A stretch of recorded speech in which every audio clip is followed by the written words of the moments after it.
ജീവമൊഴി കാൽവരിനാഥന്റെ സ്നേഹമൊഴി തിരുനിറത്താൽ ജീവനേകും യേശുനാഥന്റെ ജീവമൊഴി ജീവധാര ജീവധാര ജീവധാര.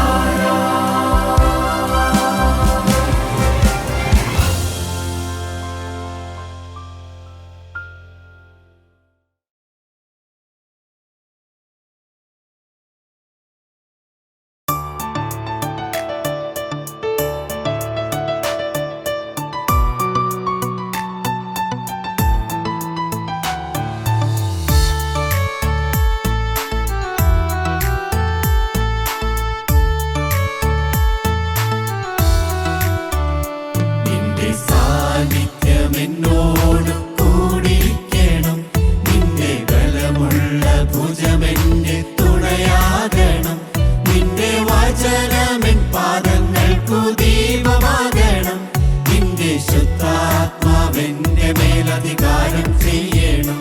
നിന്റെ സാന്നിധ്യം എന്നോട് കൂടിക്കണം, നിന്റെ ബലമുള്ള ഭുജമെന്റെ തുണയാകണം, നിന്റെ വചനമെൻ പാദങ്ങൾക്കു ദീപമാകണം, നിന്റെ ശുദ്ധാത്മാവെന്റെ മേലധികാരം ചെയ്യണം.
ജീവൻ ഞങ്ങൾക്കേകും നിൻ മഹാത്യാഗം.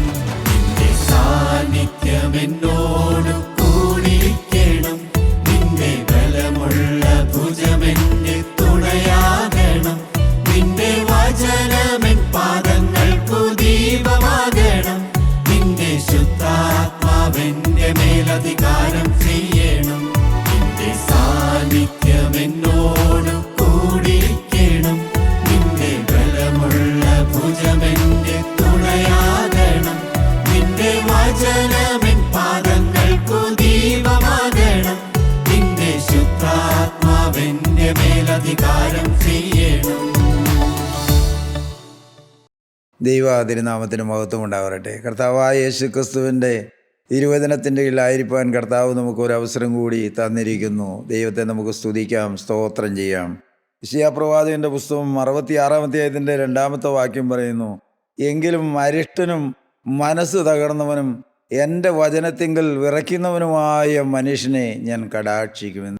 ദൈവത്തിൻ്റെ വചനത്തിങ്കൽ വിറയ്ക്കുന്നവനായ മനുഷ്യനെ ഞാൻ കടാക്ഷിക്കുമെന്ന്. ദൈവത്തിൻ്റെ സ്തോത്രം.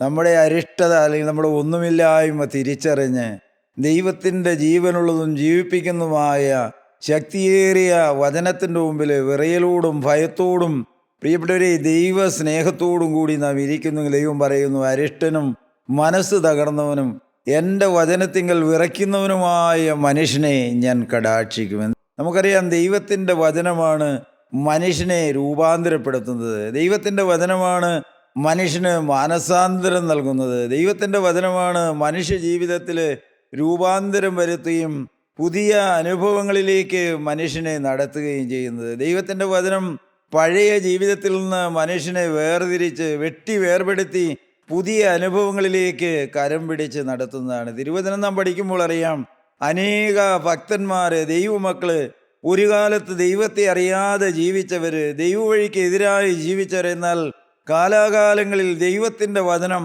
അവരെ വീണ്ടെടുത്ത് ദൈവവേലയോടും ദൈവ മക്കളോടും ചേർത്ത് സ്വർഗത്തിൻ്റെ ഓഹരിക്കാരെയാക്കി നിർത്തിയെന്ന് ഈ തിരുവചനം നമ്മെ പഠിപ്പിക്കുന്നുണ്ട്. അരിഷ്ടനും മനസ്സ് തകർന്നവനും എൻ്റെ വചനത്തിങ്കൽ വിറയ്ക്കുന്നവനുമായ മനുഷ്യനെ ഞാൻ കടാക്ഷിക്കുന്നു. നാം ധാരാളമായി വചനം കേൾക്കുന്നുണ്ട്, നാം വചനം കേൾക്കുവാൻ ഓടിക്കൂടി വരുന്നുണ്ട്. എന്നാൽ പ്രിയപ്പെട്ടവരെ, വചനം ദൈവത്തിൻ്റെയാണെന്നും ദൈവമാണ് വചനം നൽകുന്നതെന്നും ദൈവത്തിൻ്റെ വചനം എന്നെ രൂപാന്തരപ്പെടുത്തുന്നതാണെന്നും ദൈവവചനത്തെങ്കിൽ ഭയത്തോടും വിറയലോടും നാം ഇരിക്കുന്നവരാണോ? ഈ ലോകത്തിലെ അനേക ദൈവമക്കൾ എന്നാൽ നാം മനസ്സിലാക്കേണ്ട ഒരു കാര്യമുണ്ട്. വചനം ദൈവമക്കളുടെ അല്ല, വചനം പ്രസംഗിക്കുന്നവരുടെയല്ല, പിന്നെയോ വചനം സ്വർഗത്തിൽ നിന്ന് നിത്യനായ ദൈവമാണ് മനുഷ്യന് നൽകുന്നത്. മനുഷ്യനെ സ്നേഹിക്കുന്ന, മനുഷ്യനെ രൂപാന്തരപ്പെടുത്തുവാൻ അധ്വാനിക്കുന്ന, മനുഷ്യനെ സ്വർഗരാജ്യത്തിന് വേണ്ടി ഒരുക്കുന്ന ആ യേശുക്രിസ്തുവിൻ്റെ സ്നേഹമാണ് ഉയരത്തിൽ നിന്ന് വചനമായി നമ്മുടെ മധ്യത്തിലേക്ക് ഇറങ്ങി വരുന്നത്.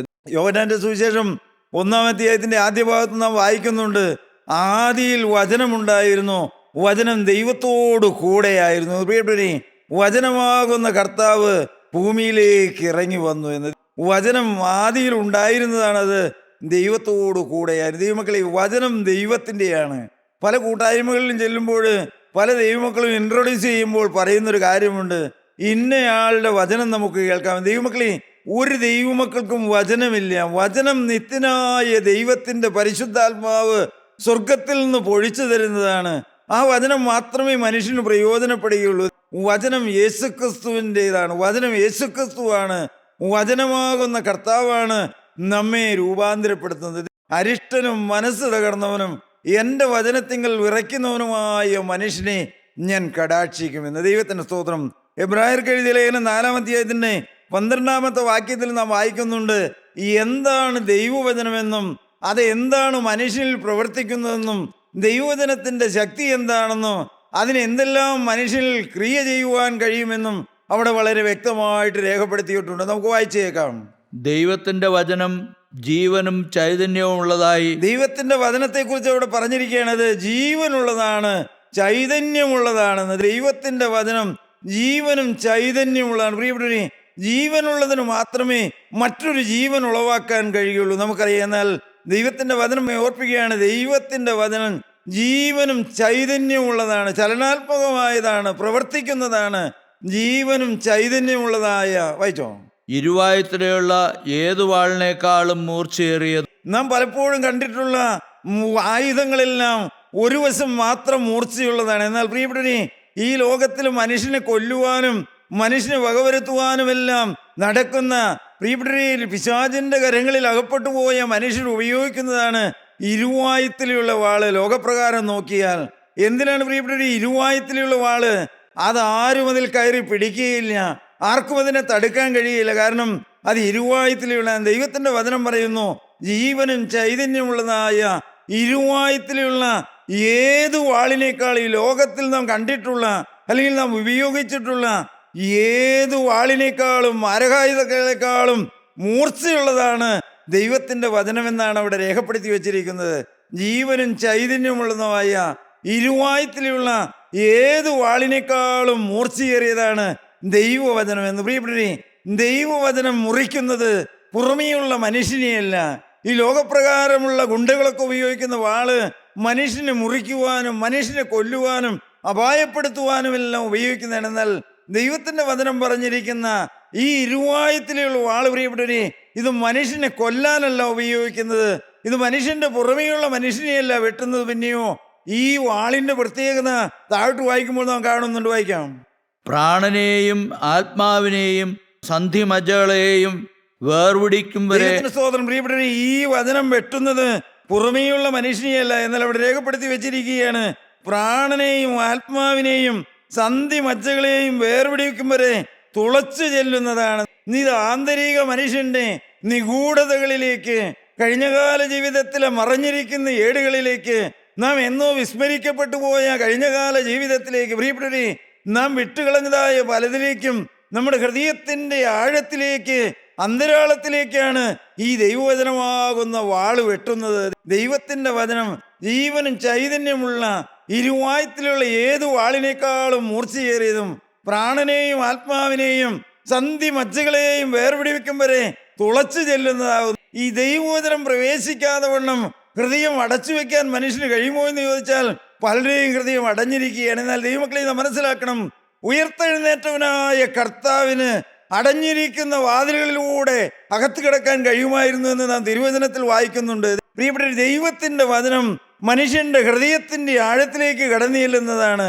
അന്ധകാരം നിറഞ്ഞ ജീവിതത്തിലേക്ക്, കഠിനപ്പെട്ടു പോയ ഹൃദയത്തിലേക്ക്, പാപം വരട്ടിക്കളഞ്ഞ ജീവിതത്തിലേക്ക്, പിശാച് കയ്യാളി വെച്ചിരിക്കുന്ന ജീവിതത്തിലേക്ക്, ആ ഹൃദയത്തിന്റെ ആഴങ്ങളിലേക്ക് കടന്നു എന്ന് അവനെ മുറിവേൽപ്പിക്കുന്നതാണ് ദൈവത്തിന്റെ വചനം. യേശുക്രിസ്തുവിന്റെ വചനം മനുഷ്യനെ മുറിവേൽപ്പിക്കുന്നതാണെന്ന് അവിടെ രേഖപ്പെടുത്തി വെച്ചിട്ടുണ്ട്. പ്രാണനെയും ആത്മാവിനെയും സന്ധി മജ്ജകളെയും വേർപിടിവിക്കും വരെ തുളച്ചു ചെല്ലുന്നതാണ്. പ്രിയപ്പെട്ടവരെ, അത് അന്തരാത്മാവിലേക്ക് തുളച്ചു കയറുന്നതാണ്.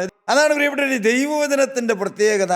ഒരു മനുഷ്യൻ മാനസാന്തരപ്പെടണമെങ്കിൽ പ്രിയപ്പെട്ടവരെ, ദൈവത്തിന്റെ വചനമാകുന്ന വാള് അവന്റെ ഹൃദയത്തിലേക്ക് കടന്നു എന്ന് അവന്റെ ആഴങ്ങളിലുള്ളതെല്ലാം അവന് വെളിപ്പെട്ടു വരുമ്പോഴാണ് അവന് അനുതാപവും മാനസാന്തരവും വരുന്നത്. പ്രിയപ്പെട്ടവരെ, യഥാർത്ഥമായ മാനസാന്തരം ദൈവത്തിന്റെ വചനം നമ്മുടെ ഹൃദയത്തിലേക്ക് കടന്നു എന്ന് നമ്മുടെ പഴയ മനുഷ്യൻ ആരാണെന്നോ ഇന്നത്തെ അവസ്ഥയിൽ ജീവിച്ചാൽ എവിടെയാണ് എൻ്റെ നിത്യതയെന്നും ആത്മാവ് ബോധ്യം വരുത്തുമ്പോഴാണ് അനുതാപം വരുന്നത്, മാനസാന്തരം വരുന്നത്. പ്രിയപ്പെട്ടവരെ, അനുതാപം തരുന്നതാണ് ദൈവവചനം, മാനസാന്തരം തരുന്നതാണ് ദൈവവചനം, രൂപാന്തരം തരുന്നതാണ് ദൈവവചനം.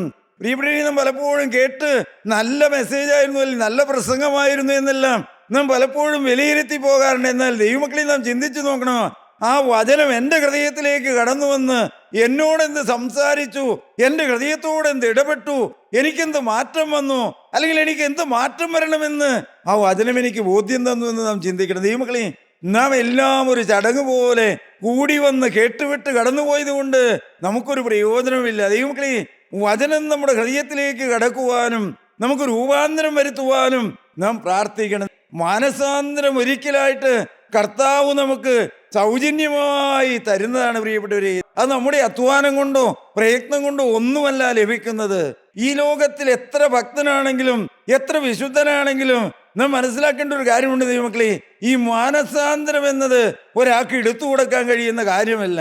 ദൈവമക്കളെ, മാനസാന്തരത്തെക്കുറിച്ച് പറയാൻ കഴിയും, മാനസാന്തരത്തിന്റെ വചനം പറഞ്ഞു കൊടുക്കാൻ കഴിയും, രക്ഷയുടെ വഴി ഇതാണെന്ന് പറഞ്ഞു കൊടുക്കാൻ കഴിയും, രക്ഷകനാണ് യേശുക്രിസ്തു എന്ന് പഠിപ്പിക്കാൻ കഴിയും. എന്നാൽ ദൈവമക്കളെ, മാനസാന്തരം ആർക്കും എടുത്തു കൊടുക്കാൻ ഈ ഭൂമിയിലെ ഒരു മനുഷ്യനും കഴിയുകയില്ല. നാം മനസ്സിലാക്കണം പ്രിയപ്പെട്ടവരെ, അത് സ്വർഗത്തിൽ നിന്ന് ദൈവം മനുഷ്യന് ദാനമായി കൃപയാല് പ്രിയപ്പെട്ടവരെ ലോകത്തിൽ കുലഹീനവും നികൃഷ്ടമായതും ഏതുമില്ലാത്തതും തിരഞ്ഞെടുക്കുന്നവനായ ആ ദൈവത്തിന്റെ തിരഞ്ഞെടുപ്പാണ് പ്രിയപ്പെട്ടവരെ മാനസാന്തരം. നിങ്ങൾ ചിന്തിച്ചിട്ടുണ്ടോ എനിക്കൊരു മാനസാന്തരം കിട്ടിയിട്ടുണ്ടോ എന്ന്? ദൈവമക്കളെ, കൂട്ടായ്മയിൽ വരികയും കൂടെ കൂടെ വചനം കേൾക്കുകയും പലവിധമായ വേലകളോടെല്ലാം ചേർന്ന് നിൽക്കുന്ന ഞാനും നിങ്ങളും എപ്പോഴും ചിന്തിക്കേണ്ട ഒരു കാര്യമാണ് എന്ത്? എനിക്കൊരു മാനസാന്തരമുണ്ടോ? ഞാൻ മാനസാന്തരപ്പെട്ട ഒരു വ്യക്തിയാണോ എന്ന്. ഈ ദൈവവചനമാകുന്ന വാള് എന്നെ മുറിപ്പെടുത്തിയ അനുഭവം എനിക്കുണ്ടോ എന്ന്. പ്രിയപ്പെട്ട, ഈ ദൈവവചനമാകുന്ന വാള് ഒരിക്കലായി മുറിപ്പെടുത്തി ഒരു മാനസാന്തരത്തിന്റെ അനുഭവം നമുക്ക് ലഭിച്ചാലും ആ വാള് നമ്മെ വിട്ടുപോകുകയില്ല. കാരണം ആ വാള് നമ്മെ പിന്നെയും മുറിപ്പെടുത്തും, പിന്നെയും നമ്മുടെ ഹൃദയത്തിൽ വേദനയുളവാക്കും, നമ്മുടെ തെറ്റുകളെ ചൂണ്ടിക്കാണിച്ചു തരും, നേരായ വഴി നമുക്ക് കാണിച്ചു തരും. ദൈവമക്കളെ, നമ്മുടെ ജീവിതത്തിലേക്ക് നോക്കണം. ദൈനംദിന ജീവിതത്തിൽ ഈ ഇരുവായത്തിലുള്ള വാള് നമ്മെ നേർവഴിയിൽ നടത്തുവാൻ അധ്വാനിക്കുന്നത് നാം അനുഭവിക്കുന്നുണ്ടോ എന്ന് ഈ വചനത്തെക്കുറിച്ച് ഒരു ഭക്തനായ ദേവദാസൻ എഴുതി വെച്ചിട്ടുണ്ട്. ദൈവത്തിന്റെ വചനം അത് പാപിയായ മനുഷ്യനെ അവന്റെ ഹൃദയത്തെ മുറിപ്പെടുത്തുന്നതാണെന്ന്. അവന്റെ പാപത്തെക്കുറിച്ച് തിരുവചനത്തിൽ നാം വായിക്കുന്നുണ്ട്. പരിശുദ്ധാത്മാവ് വരുമ്പോൾ പാപത്തെക്കുറിച്ചും നീതിയെക്കുറിച്ചും ന്യായവിധിയെക്കുറിച്ചും മനുഷ്യന് ബോധ്യം വരുത്തുമെന്ന്. മനുഷ്യന്റെ ഹൃദയത്തെ മുറിപ്പെടുത്തുന്നതാണ് ദൈവത്തിന്റെ വചനം. പാപിയുടെ ഹൃദയത്തിൽ മുറിവുണ്ടാക്കുന്നതാണ്, പാപബോധമുളവാക്കുന്നതാണ്, വരുവാനുള്ള ന്യായവിധിയെക്കുറിച്ച് അവനെ ബോധ്യപ്പെടുത്തുന്നതാണ്.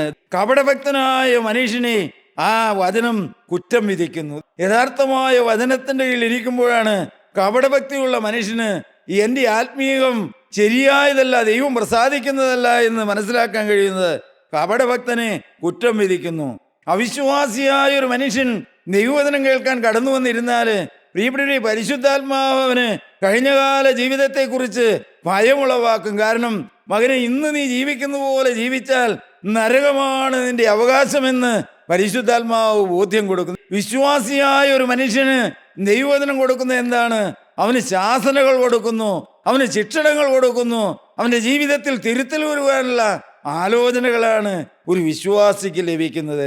ദൈവത്തിന്റെ വചനം ജീവനും ചൈതന്യമുള്ളതായ ഇരുവായത്തിലുള്ള ഏത് വാളിനേക്കാളും മൂർച്ചയേറിയതും പ്രാണനെയും ആത്മാവിനെയും സന്ധി മജ്ജകളെയും വേർപിടിവെക്കും വരെ തുളച്ചു ചെല്ലുന്നതും. വായിക്കാം.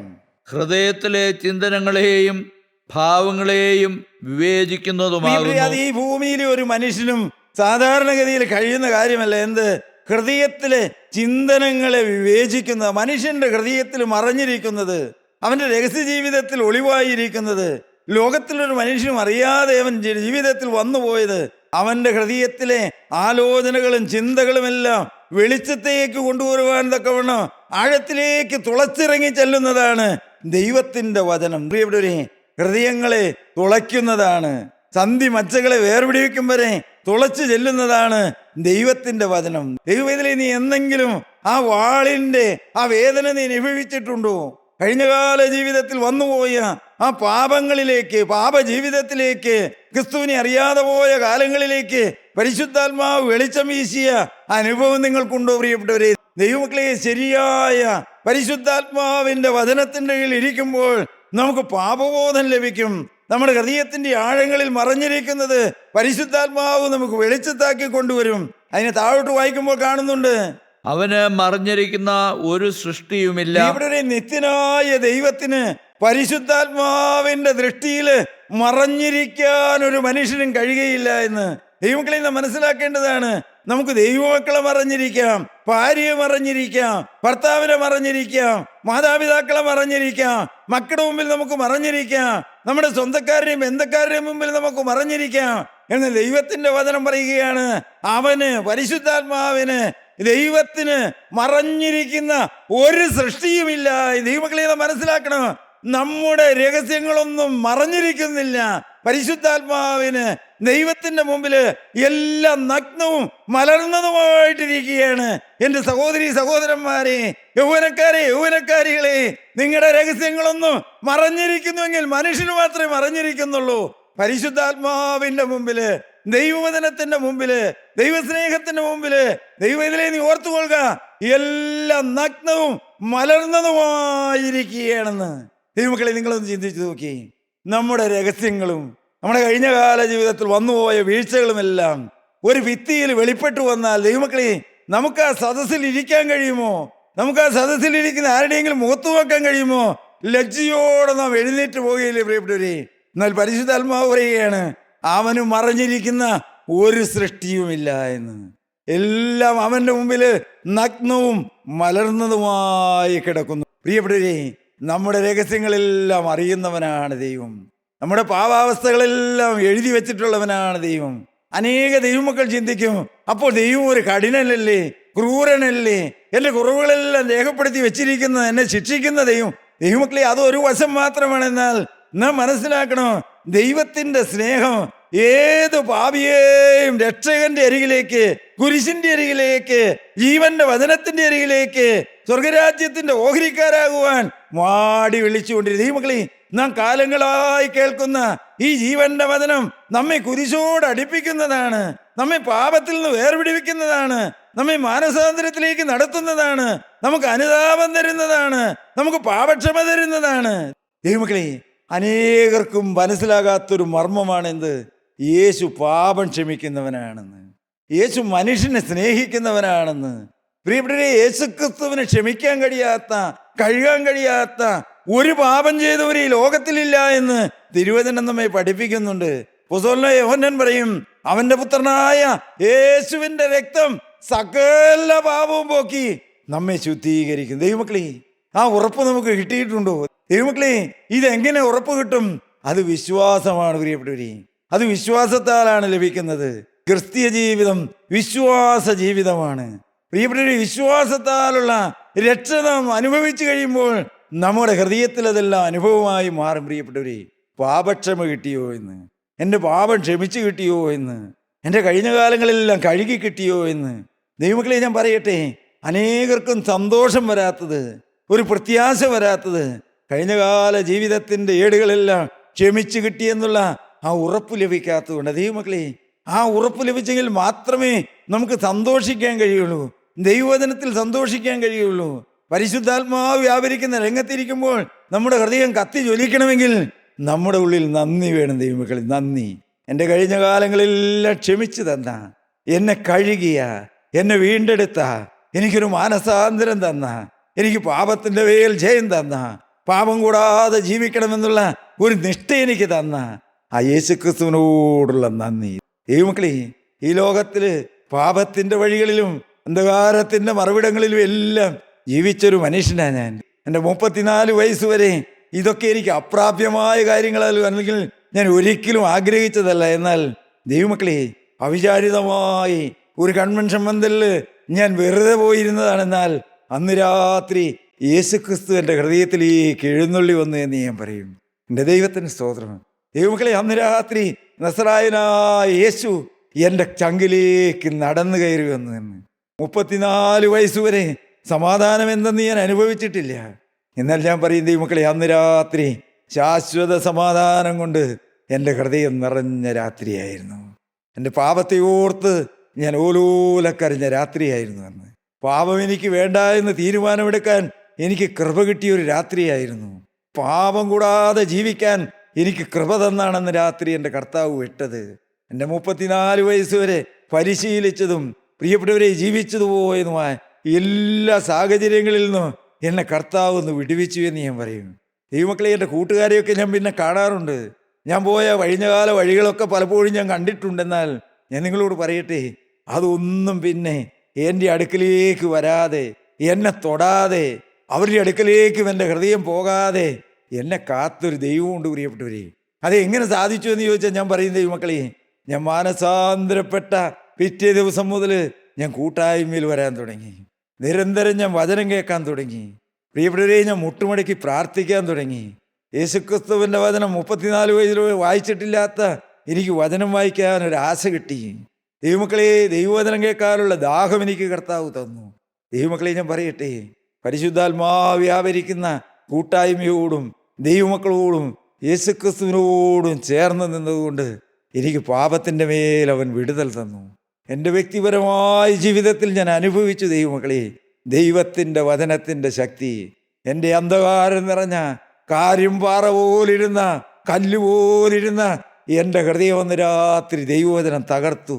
ആ മുറിപ്പാടിലൂടെ യേശുക്രിസ്തുവിൻ്റെ സ്നേഹം ഒന്ന് രാത്രി എൻ്റെ ഹൃദയത്തിലേക്ക് കടന്നു വന്നു. ദൈവമക്കളെ, അവൻ്റെ മുമ്പിലെല്ലാം നഗ്നവും മലർന്നതുമാണ് ദൈവമക്കളെ. ഇന്ന് അവൻ്റെ മുമ്പിലെല്ലാം തുറന്നു കാണാൻ നമുക്ക് ഭാഗ്യം ലഭിച്ചാൽ ദൈവമക്കളെ, ഒരു നാൾ നമുക്ക് ലജ്ജ കൂടാതെ ദൈവസന്നിധിയിൽ നിൽക്കാൻ കഴിയും. ദൈവമക്കളെ, ഞാൻ നിങ്ങളോട് പറയട്ടെ, എന്തെല്ലാം പാപം ചെയ്തുവെങ്കിലും യേശുക്രിസ്തു നിന്നെ സ്നേഹിക്കുകയാണ് യൗവനക്കാരാ. നീ എത്ര അധപ്പതിച്ച ജീവിതം നയിച്ചവനാണെങ്കിലും കർത്താവ് നിന്നെ ആശയോടെ വളർത്തുകയാണ് ദൈവത്തിലേ. നീ ഇന്ന് മനം തിരിയും, നാളെ മനം തിരിയും, എൻ്റെ സഹോദര, മരണം വരെയും മാനസാന്തരത്തിന് അവസരമുണ്ടെന്നാൽ അത് ലഭിക്കുമോ നമുക്ക് അറിഞ്ഞുകൂടാ. എന്നൊരു ദിവസം നാളെ നമുക്ക് ലഭിക്കുമോ? ഈ വചനം നാളെ നമുക്ക് കേൾക്കാൻ അവസരമുണ്ടാകുമോ? എനിക്കോ നിങ്ങൾക്കോ ഉറപ്പില്ല പ്രിയപ്പെട്ടവരെ. എന്നാൽ എന്നൊരു ദിവസം കർത്താവ് നമുക്ക് തന്നിരിക്കുകയാണ്. ആയുസ്സും ആരോഗ്യവും വചനം ഗ്രഹിപ്പാനുള്ള കൃപയുമെല്ലാം പരിശുദ്ധാത്മാവിന്റെ വെളിച്ചവും കർത്താവ് നമുക്ക് തന്നിരുത്തിയിരിക്കുകയാണ്. സഹോദര, ഹൃദയത്തിലേക്ക് വെളിച്ചം വീശുന്ന അത്ഭുതകരമായ നിമിഷമാണ് നിന്റെ മുമ്പിൽ വന്നിരിക്കുന്നത്. മകനെ, നിന്റെ കഴിഞ്ഞ കാലങ്ങളെല്ലാം തുറന്ന് കുരിശിന്റെ വീട്ടിൽ ഇറക്കി വെക്കാൻ കർത്താവേ, എനിക്ക് ഇതിൽ നിന്നൊരു മോചനം തരണമേ എന്ന്, എന്നെ ഇവിടുന്നെല്ലാം വീണ്ടെടുക്കണമേ എന്ന്, എനിക്ക് സ്വർഗരാജ്യത്തിന്റെ ഓഹരി തരണമേ എന്ന് പ്രിയപ്പെട്ടവരെ, ഈ ഭൂമിയുടെ കോണിലിരുന്ന് ഒരു മനുഷ്യൻ പ്രാർത്ഥിച്ചാൽ എൻ്റെ യേശു മുഖം മറച്ച് കളയുന്നവനല്ല. ദൈവമക്കളെ, ആ കുരിശിൽ കിടന്ന് ഞാൻ എപ്പോഴും ചിന്തിക്കാറുണ്ട്, ഏറ്റവും കുറഞ്ഞ സമയം മാനസാന്തര ജീവിതം കിട്ടിയവനാണ് ആ കള്ളൻ. എൻ്റെ ദൈവത്തിന്റെ സ്തോത്രം. ദൈവമക്കളെ, ആ ക്രൂശിൽ കിടന്ന് മരണത്തോട് അടുത്തപ്പോഴാണ്, എൻ്റെ കർത്താവിൻ്റെ മരണം അടുത്തടുത്ത് വന്നപ്പോഴാണ് അവന് മാനസാന്തരം കിട്ടിയത്. ദൈവമക്കളെ, പിന്നെ അവന് ഈ ഭൂമിയിൽ ജീവിക്കാനൊന്നും അവസരം കിട്ടിയില്ല. എന്നാൽ ദൈവമക്കളെ, കർത്താവിനോട് പറഞ്ഞു, ഇന്ന് നീ എന്നോട് കൂടെ പർദീസായിൽ ഇരിക്കുമെന്ന്. ദൈവമക്കളെ, അതിൽ കൂടുതൽ എന്താ വേണ്ടത് ഒരു മനുഷ്യന്? ഇവിടെ കള്ളനായിരുന്നോട്ടെ, ഇവിടെ വ്യഭിചാരിയായിക്കോട്ടെ, ഇവിടെ മദ്യപാനിയായിക്കോട്ടെ, കുടുംബം കലക്കി കളഞ്ഞവനായിക്കോട്ടെ, കഴിഞ്ഞ കാലങ്ങളെല്ലാം തകർത്ത് കളഞ്ഞവനായിക്കോട്ടെ, പിതാക്കന്മാരായിട്ട് കിട്ടിയ സ്വത്തെല്ലാം നാനാവിധമാക്കി ധൂർത്തടിച്ച് കളഞ്ഞവനായിക്കോട്ടെ, മകനെ, നിനക്കൊരു മാനസാന്തരം കിട്ടിയെങ്കിൽ, യേശു നിന്റെ ഹൃദയത്തിലേക്ക് വന്നെങ്കിൽ, ദൈവത്തിലെ നീ കേട്ടുകൊള്ളുക, നീ എല്ലാം ഉള്ളവനാണ്. ഇന്ന് നിനക്ക് എന്തെല്ലാം ഇല്ലെങ്കിലും മകനെ, യേശു ഉണ്ടെങ്കിൽ എല്ലാം ഉണ്ട്. പ്രിയപ്പെട്ടവരെ, യേശു ക്രിസ്തു ഹൃദയത്തിലേക്ക് കടന്നു വന്നാൽ, ദൈവമക്കളെ, അതൊരു യാഥാർത്ഥ്യമാണ് പ്രിയപ്പെട്ടവരെ. അത് ഞാൻ കേൾക്കുന്ന പ്രസംഗമല്ല, മറ്റാരെങ്കിലും പറയുന്ന അനുഭവങ്ങളൊന്നുമല്ല. അതൊരു അനുഭവമാണ്. നീ പറയും ദൈവമക്കളെ, അതൊരു അനുഭവമാണ്. ദൈവമക്കളെ, അവൻ എന്നെ രൂപാന്തരപ്പെടുത്തിക്കൊണ്ടിരിക്കുക. ഞാൻ രൂപാന്തരപ്പെട്ടു എന്നോ തികഞ്ഞുവെന്നല്ല. അപ്പോസ്തലനായ പൗലോസ് പറയും, പിടിച്ചിരിക്കുന്നു എന്ന് ഞാൻ നിരൂപിക്കുന്നില്ല. സഹോദരന്മാരെ, എനിക്കുമെന്ന് പിടിക്കാമോ എന്ന് വെച്ച് ഞാൻ പിന്തുടരുന്നതേയുള്ളൂ എന്ന്. ദൈവമക്കളെ, നാം പിന്തുടരുകയാണ്. നാം ലഭിച്ചു കഴിഞ്ഞുവെന്നോ തികഞ്ഞവരായി എന്നല്ല, പിന്നെയോ എനിക്കും അത് പിടിക്കാമോ എന്ന് വെച്ച് നാം പിന്തുടരുകയാണ്. ദൈവമക്കളെ, ദൈവവചനത്തിൻ്റെ കീഴിൽ നമുക്ക് താഴാൻ കഴിയണം, നമ്മെ തന്നെ എളിമപ്പെടുത്താൻ കഴിയണം. ഈ വചനം മനുഷ്യനെ വഴി നടത്തുന്നതാണ്, മനുഷ്യനോട് കൂടെ ഇരുന്ന് അവനെ നടത്തുന്നതാണ്. പ്രിയപ്പെട്ടവരെ, ശമരിയക്കാരിയെ കുറിച്ച് നമുക്കറിയാം. യേശു ക്രിസ്തു നേരിട്ട് പ്രിയപ്പെട്ടവരെ പാപബോധം വരുത്തിയ ഒരു വ്യക്തിയാണ് ശമരിയക്കാരി സ്ത്രീ. അവൾക്ക് പാപബോധം ഒന്നും ഉണ്ടായിരുന്നില്ല, അവൾ ആഗ്രഹിച്ചതുമല്ല. എന്നാൽ ദൈവമക്കളെ, കർത്താവ് അവളുടെ അരികിലേക്ക് ചെന്ന് അവൾക്ക് വചനം കൊടുത്ത് അവളുടെ പാപമെല്ലാം അവൾക്ക് വെളിപ്പെടുത്തി കൊടുത്ത്, മകളെ, നിന്റെ ജീവിതത്തിൽ കുറവുകളുണ്ട്, നീ അനേക പുരുഷന്മാരോട് കൂടെ ജീവിച്ചതാണ്, നീ ഒരു ലോകപ്രകാരം ജീവിക്കുന്ന ഒരു പാപിയാണെന്ന്. ദൈവമക്കളെ, ആ വചനം യേശുക്രിസ്തു പറഞ്ഞ അവളുടെ ഹൃദയം മുറിക്കുന്ന വചനം. നിനക്ക് 5 ഭർത്താക്കന്മാർ നിനക്കുണ്ടായിരുന്നു, ഇപ്പോഴുള്ളവനും നിന്റെ ഭർത്താവല്ല എന്ന്. ആ ഹൃദയ രഹസ്യത്തിലേക്ക് പരിശുദ്ധാത്മാവ് വിരണ്ടു ചൂണ്ടിയപ്പോൾ അവൾ എളിമപ്പെട്ടു. അവൾക്ക് മനസ്സിലായി, ഇവനൊരു സാധാരണക്കാരനല്ല, ഇവനൊരു പ്രവാചകനാണെന്ന്. ദൈവമക്കളെ, നിങ്ങൾക്ക് മനസ്സിലായോ? ദൈവമക്കളെ, പാപബോധം നമുക്ക് ലഭിക്കുമ്പോൾ നാം നിരാശപ്പെടേണ്ട കാര്യമില്ല കേട്ടോ. നീ ഇന്നിനെ പാപം ചെയ്തില്ലേ എന്ന് ഹൃദയം പറയുമ്പോൾ ഒരിക്കലും നിരാശപ്പെടരുത്. ദൈവത്തിലേ, അതെല്ലാം കഴിഞ്ഞ കാലമാണ്, അതെല്ലാം പഴയതാണ്. ഞാൻ യേശുക്രിസ്തുവിൻ്റെ വകയാണെന്ന് പറയാൻ നമുക്ക് കഴിയണം. പ്രിയപ്പെട്ടവരെ, ഈ വചനമാകുന്ന വാളുകൊണ്ട് യുദ്ധം ചെയ്തേ നമുക്ക് ഈ ഭൂമിയിൽ നിന്ന് കടന്നു പോകാൻ കഴിയുള്ളൂ. ആ മഗ്ദലക്കാരി മറിയെ ഒരു ദിവസം ദൈവാലയത്തിൽ പ്രിയപ്പെട്ടവരെ അനേകർ കൂടി കൊണ്ടുവന്നു. അവളും മാനസാന്തരപ്പെടാൻ വന്നതൊന്നുമല്ല പ്രിയപ്പെട്ടവരെ, അവളും നല്ല സ്ത്രീയാകാൻ വന്നതൊന്നുമല്ല. സാഹചര്യങ്ങളുടെ സമ്മർദ്ദം കൊണ്ട് അവൾ കർത്താവിൻ്റെ അരികിൽ വന്നു. ദൈവമക്കളെ, നാം മനസ്സിലാക്കണം, യേശു അവളുടെ ഒരു കുറവും പറഞ്ഞില്ല, ഒരു കുറവും ചോദിച്ചില്ല, നിന്റെ കഴിഞ്ഞ കാലങ്ങൾ എന്താണെന്ന് ചോദിച്ചില്ല. നാം മനസ്സിലാക്കണം ദൈവമക്കളെ, ശരിയായൊരു മാനസാന്തര മകനെ നിനക്ക് വന്നാൽ നിന്റെ കഴിഞ്ഞ കാലങ്ങളുടെ കണക്കൊന്നും എൻ്റെ കർത്താവ് ചോദിക്കുകയില്ല. നീ മദ്യപിച്ചതല്ലേ, ഭാര്യയെ തല്ലിയതല്ലേ, ഭാര്യയ്ക്ക് അന്യസ്ത്രീയോടുകൂടെ ജീവിച്ചതല്ലേ, കുടുംബം നീ തകർത്തതല്ലേ, ഇതൊന്നും ചോദിക്കുകയില്ല. പ്രിയപ്പെട്ടവരെ, ഹൃദയം തകർന്നാൽ, മാനസാന്തരത്തിന്റെ അനുഭവം വന്നാൽ, നിനക്ക് ഭയപ്പാട് വരുമ്പോൾ യേശു നിന്നെ സ്നേഹിക്കുകയാണ്. ദൈവമക്കളെ, മഗ്ദലക്കാരി മറിയോട് കർത്താവ് ഒരു കാര്യം മാത്രമേ പറഞ്ഞു വിട്ടുള്ളൂ, ഞാൻ നിനക്ക് ശിക്ഷയൊന്നും വിധിക്കുന്നില്ല, നീ പൊക്കോ, ഇനി പാപം ചെയ്യരുതെന്ന്. ദൈവമക്കളെ, ഞാൻ പലപ്പോഴും ചിന്തിക്കാറുണ്ട്, അവക്കൊരു 30 വയസ്സോ 35 വയസ്സോ ഉണ്ടെന്ന് ചിന്തിച്ച് നോക്കുക. ഒരു സുപ്രഭാതത്തിൽ അന്ന് വരെ പാപത്തിൽ ജീവിച്ച, അനേക പുരുഷന്മാരോടുകൂടെ ജീവിച്ച, ജഡീക സുഖത്തിന് വേണ്ടി തന്നെ വിട്ടുകൊടുത്ത ആ സ്ത്രീയോട് എൻ്റെ കർത്താവ് പറഞ്ഞു വിടുകയാണ്, നീ പൊക്കോ, ഇനി പാപം ചെയ്യരുത്. ദൈവമക്കളെ, നാം മനസ്സിലാക്കേണ്ട വലിയൊരു സത്യമാണെന്ത്? എൻ്റെ കർത്താവ് അവൾക്ക് പാപം കൂടാതെ ജീവിക്കാനുള്ള കൃപ കൊടുത്താ വിട്ടത്. അത് മനുഷ്യന് കൊടുക്കാൻ കഴിയില്ല, അത് മനുഷ്യന് സ്വന്തമായിട്ട് ലഭിക്കുന്നതല്ല പ്രിയപ്പെട്ടവരെ. എൻ്റെ യേശു അവൾക്ക് കൊടുത്തു വിട്ടത് അതാണ്, നീ പൊക്കോ, ഇനി പാപം ചെയ്യരുത്. ദൈവമക്കളെ, നിങ്ങൾ ആ കുരിശിലേക്ക് നോക്കി കർത്താവിൻ്റെ കരങ്ങളിൽ നിന്ന് നിങ്ങൾ ആ ശക്തി പ്രാപിച്ചെടുക്കണം. ഏത്? പാപം കൂടാതെ ജീവിക്കണം, പാപത്തിൻ്റെ മേൽ ജയം പ്രാപിക്കണം. യേശുക്രിസ്തു കുരിശിൽ മരിച്ചതുകൊണ്ട് എനിക്ക് പാപത്തിൻ്റെ മേൽ ജയമുണ്ട്. എനിക്ക് സ്വർഗരാജ്യത്തിൻ്റെ വാതിൽ തുറന്നു വെച്ചിരിക്കുകയാണ്. ഞാനിനി പാപത്തിൽ ജീവിക്കണ്ട, പാപത്തിൽ മരിക്കണ്ട. യേശു എനിക്ക് വേണ്ടി ഒരു ഭവനം ഒരുക്കുന്നുണ്ട്, അവിടെ എനിക്ക് എത്തണം. അതിനുവേണ്ടി നമ്മെ തന്നെ സമർപ്പിക്കാം. ദൈവത്തിന് നാം മഹത്വപ്പെടുവാനാകട്ടെ.